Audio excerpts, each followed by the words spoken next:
In the autumn of 1989, strange things began to happen in a small village in Turkey called Davutlu, near the town of Lulabergas in Karadedeler province. At first it was only whispers.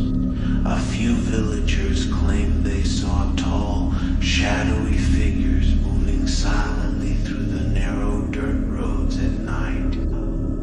Others swore they heard unsettling voices outside their homes, as if someone or something was whispering right into their ears.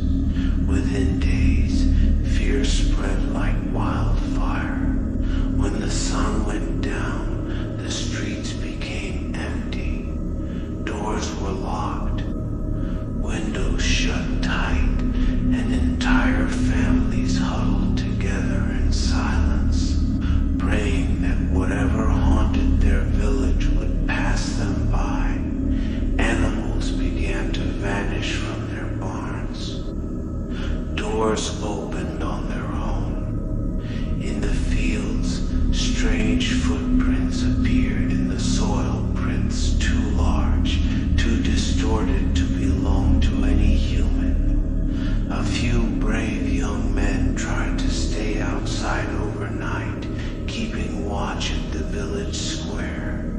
But when morning came, they returned pale, trembling, and unable to speak about what they had seen. It was around this time that a journalist from Istanbul arrived. He had heard about the strange events and wanted to investigate. Carrying his camera, he interviewed several villagers. Then he handed the camera to a 14-year-old boy, instructing him to record everything. Whatever happens, keep filming, the journalist told him. But just 3 days later, the village woke to a nightmare at dawn. Chilling screams pierced the air. When the villagers rushed to investigate, they found a horrifying scene. In 3 separate houses, 7 people had been brutally murdered, their bodies torn apart in ways that no animal and no human could have done. Among the dead was the boy who had been given the camera and the journalist. He was never seen again. It was as if the earth had swallowed him whole. The houses where the bodies were found still haunt the villagers' memories. The doors were locked from the inside. The windows showed no signs of forced entry. Yet inside, the carnage was unspeakable.